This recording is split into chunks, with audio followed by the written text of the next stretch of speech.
you today. Oh, hey, the music stopped abruptly. Hello and welcome to our impromptu live show. Want to give a huge shout out to my team here at Unpacking Mormonism and at Daisy Girl Communications for a job really well done. We're really excited to be here with you today. Yeah.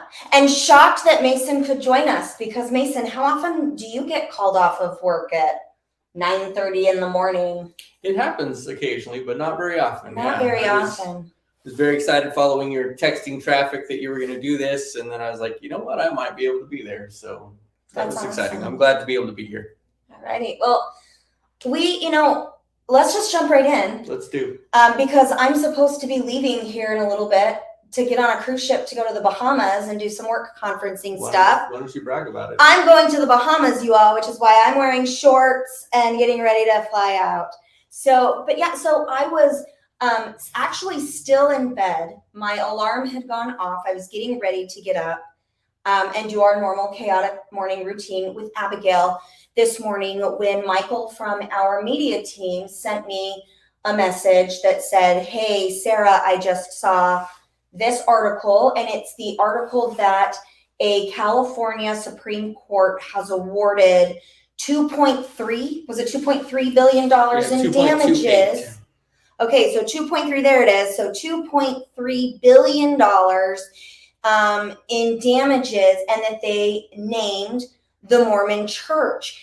And Michael wanted to know, hey, do you want me to post this? What do you want me to do with this information? And so as I read the article. So quick clarification, it was the Superior Court, not the Supreme Court. Sorry, Superior Court of California. So I am definitely a mental health professional and not a legal professional. It makes a difference for those of you that are aware. The Superior Court is beneath the Supreme Court. Okay, so California Superior Court jury awards $2.3 billion.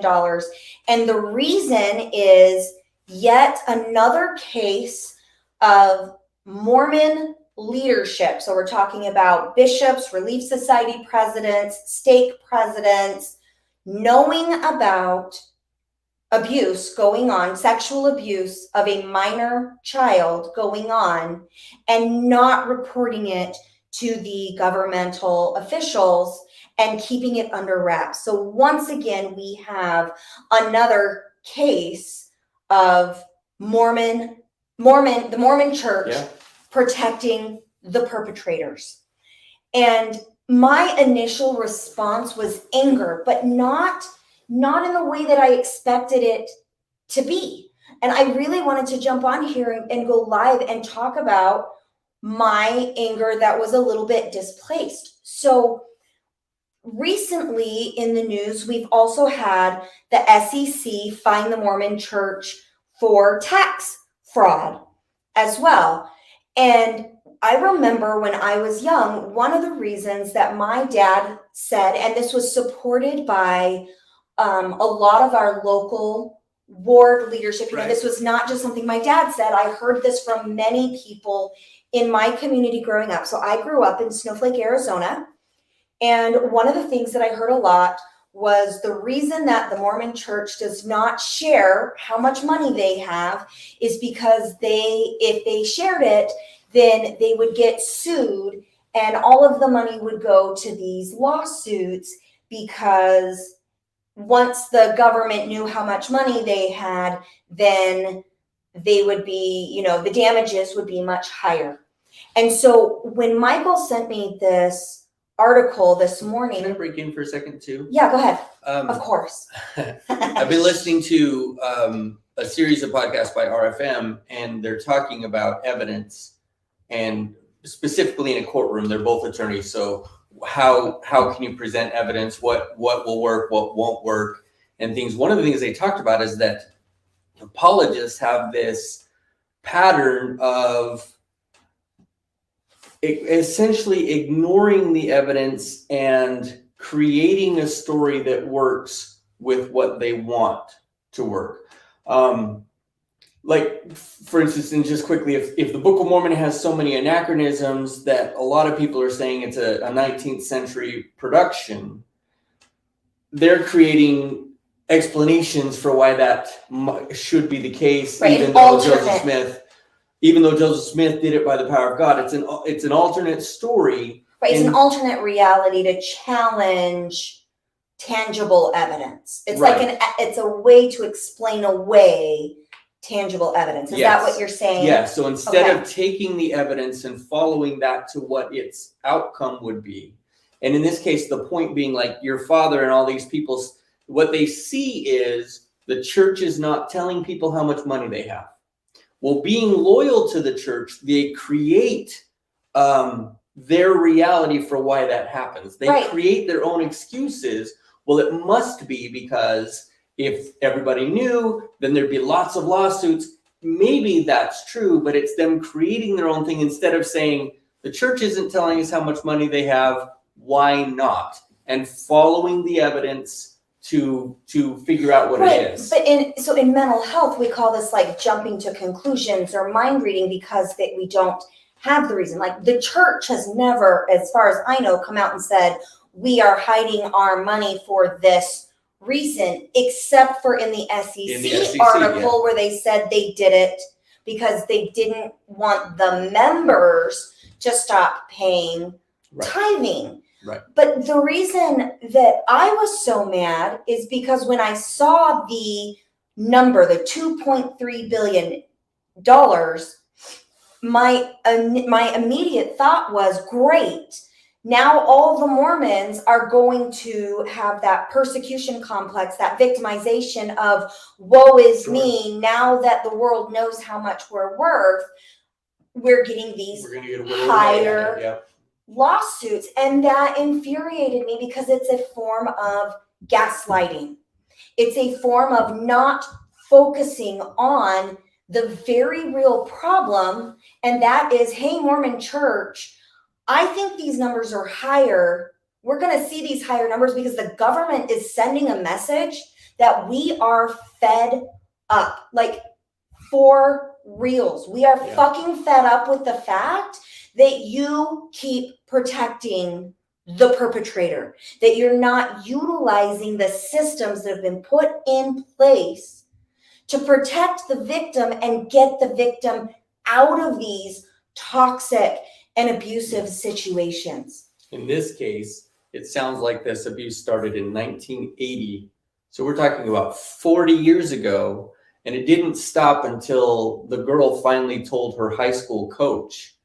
And then stepfather got arrested and served 3 years, 3 years in prison. Right. And now I don't know the circumstances for why it's come up again, but it has. Right. Well, and I'm not even certain if it's the church that's supposed to pay out this $2.3 billion. Like, there's not a lot of information. The information in this AP article, and then I know that Michael said it was showing up, like I think it was in the LA Times. There's a Fox article as well. And there's Fox News. So that this is still breaking news. But what we can see in the AP article is that they had reached a settlement of that the Mormon church went to settle this lawsuit for $1 million, and that the woman's mother settled the lawsuit for $200,000. Now, normally those settlements are kept under wraps, like it's hush hush.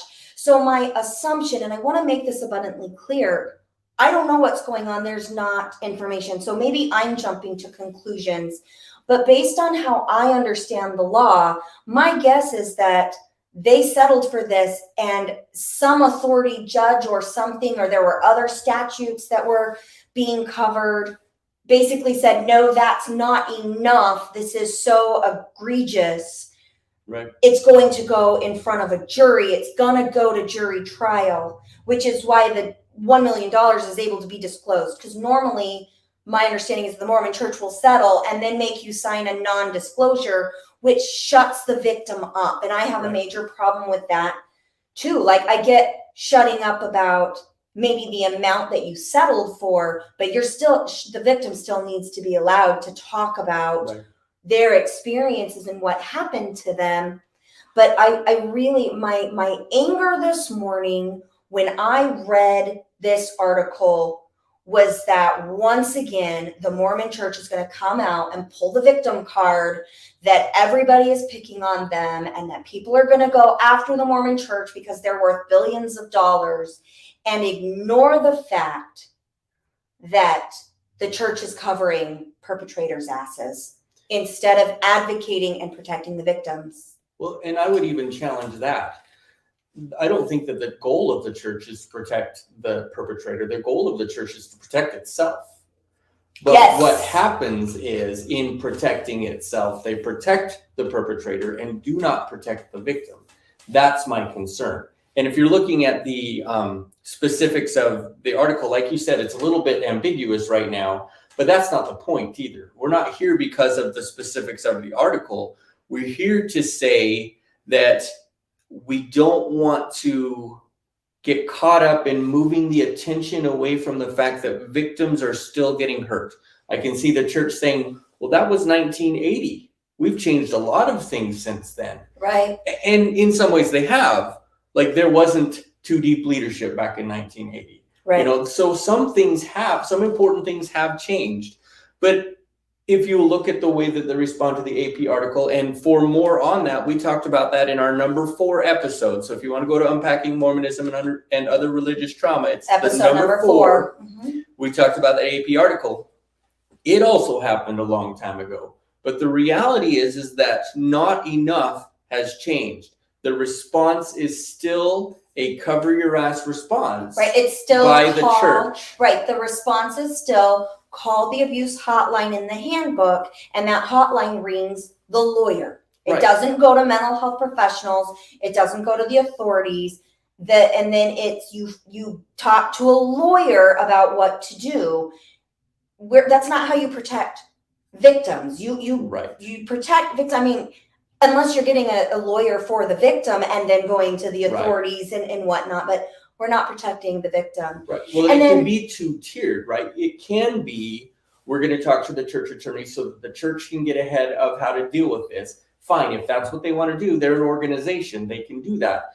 But if it's not two-tiered that says, okay, this is what we need to do to protect the church, this is what we need to do to protect the victim. Right. Let's get the victim out of this situation. You know about it. Let's call the authorities. Well, and our producer, Alex, brought up a really good point before we came live. And he said that just in his local area, there were 2 other churches recently in the news for the same thing, and that these churches were non-LDS churches. But I had asked Michael, I said, give me some recent headlines. And so, Alex, I haven't been paying attention. If you want to show all of these headlines, like we've got an LDS bishop. And these are more recent. Children's Charity sentenced the founder for a sex abuse case. Right. My issue. Another Mormon bishop. Yeah. Well, and then there's the Mormon dentist in Utah or whatever that just killed his wife because he was having an affair. Yeah. There was that one recently too, but here's another Mormon bishop. And I think that if you can look at these headlines, it is not specific to Mormonism for sure. There's the mission president, right? The president of the Missionary Training Center. It's not specific to Mormonism, but it is a Mormonism problem. I saw a meme today about. Right. Well, is this one here showing us the sex abuse? That's Fifth Navajo sues Mormon church for alleged sexual abuse. Okay. So something that happened on the reservation. Because sexual abuse prevalency is higher in close-knit religious and cult-like systems. It is. Right. Well, and I get tired of, I've heard this a couple of times from family members, and there was a meme on Facebook, bunch of people in a boat, and there's a hole in a boat, and somebody calls attention to it, says, hey, there's a hole in the boat. And then it talks about all the deference that these other people do, mind your own business. Why are you defrauding the boat? Why our boat is far better than their boats, and all of this instead of just, hey, there's a hole in the boat, let's fix the hole. And I'm tired of the fact that people are saying, well, sex abuse happens everywhere. Right. Okay. All that does is reaffirm the fact that we need to fix it in this organization. Yeah. And I don't feel like that's what's happening. Right. Because what's happening is that we have these organizations who are distracting from the primary issue and not doing anything to actually fix it. Like they might be giving lip service. I know that there was an article of, we condemn abuse in all its forms, but then follow the money, follow what's going on. No, you don't. What's going on right now is that the government of the United States is hitting the Mormon church hard because they're saying, hey, we are sick and tired of clergy covering up child abuse. Yeah.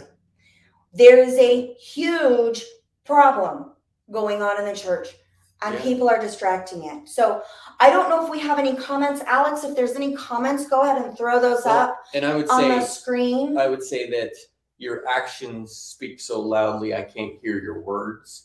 And I feel like that's really what's going on with the church. You can stand up, and Russell M. Nelson did and said, we condemn abuse in all its forms. Okay, fine. I even believe him.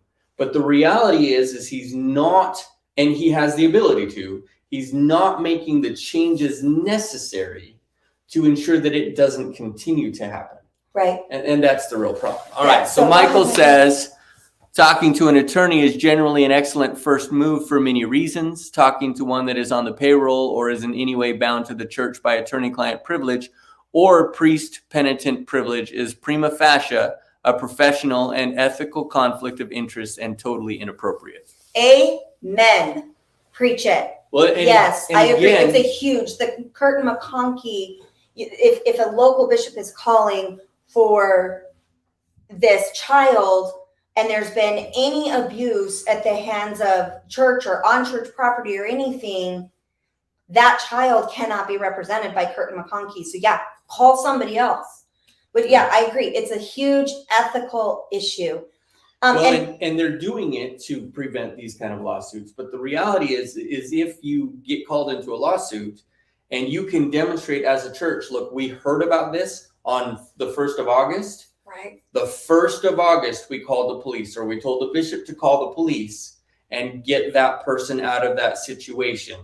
If they could demonstrate that, their liability would go way down because they can show as an organization, as soon as we knew about it, we acted in the child's best interest. The victim's best interest. In this case, they can't do that. And you know, this is a short live because I got a plane to catch.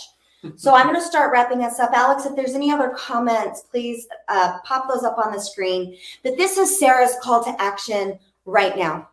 And that is, hey, President Nelson, your church has a problem. You have not been clear enough. If you are actually a prophet of God who is speaking to Jesus Christ, then based on what Jesus said in the Bible of protecting the little ones and condemning abuse, and that abusers would be better off if they just got tossed in the sea with a millstone around their neck, change the fucking policy. You are a prophet of God, according to you. You have no issues making changes. You've done a lot of that. Now do this, make it so abundantly clear that the Church of Jesus Christ of Latter-day Saints' first call of action as soon as abuse is reported to any of your clergy members is to dial 911 and get a cop over there if it's imminent, or that the bishop is a mandatory reporter and that they file the child abuse report. That is step number 1. Make it clear. Announce it from your pulpit. Do it from your news press conference, because you want to know what? If you want to be protected from lawsuits, stop breaking the law. It's that simple. My dad's saying, oh, the church can't tell how much they're worth because then they're going to get all these frivolous lawsuits. There are protections in the law for frivolous lawsuits. There are. If you want to get protected from lawsuits, obey the law. It's that simple. You're breaking the law. So Russell M. Nelson, it's your responsibility to fix it. Those at the local level, grow a brain. Seriously, grow a brain. Don't call the hotline first. Protect the victim first. You have a moral responsibility. And the Mormon Church believes that the sin of the leaders, the sin of the parents, that the sin of not protecting those victims, it's going to be on your head. So actually practice what you preach and protect the victims. They need your voice. They need your voice. And Mormon Church, you are failing the victims over and over and over again. Members of the Mormon Church, you're the only ones who have the power to change this. Open your mouths, speak up, demand better of your leaders. I can say it here on this podcast, but I'm an apostate now. Nobody wants to listen to me. So if you really want to make change within your church, hold your prophet accountable for being a spokesperson for the God that you believe in. And that's, I think, where I want to end this. I'm going to get off my soapbox. I'm going to fly to Florida and cruise the Bahamas. But my anger is 100% at the prediction that this is going to be distract, blame the victim, and pretend like the Mormon Church is being persecuted when they are not. Do you have anything else you wanted to say? Yeah, just one other thing. The one thing that really bothers me too is that oftentimes the church will make changes that have been requested by members only after they've excommunicated those members. That drives me crazy too. Is Sam Young, right? Sam Young advocated. Yes, Sam Young advocated to protect children. Right. He advocated to have somebody in there when interviews are going on. So there are always two people to protect. And the church said, we're not going to do that, and excommunicated him for the way that he went about it. And then shortly after he was excommunicated, they made the change, sort of.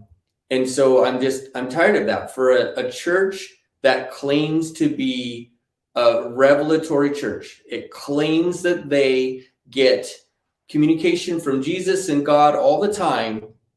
They certainly don't act like it. They certainly don't look like it, because they're not making changes until they're forced upon them by society. And they're positive changes. I'm not talking about negative changes. I'm talking about positive changes that need to happen to protect the members. Right. Those aren't happening until after they're forced into it. Yes. So thank you for being here, guys. I hope that this can just spread like crazy so that we can advocate for change to protect the people who are victimized. Absolutely. The prophet, 12 apostles, the top 15 of the Mormon Church. Shame on you. Fix it. See you next time. Thanks so much.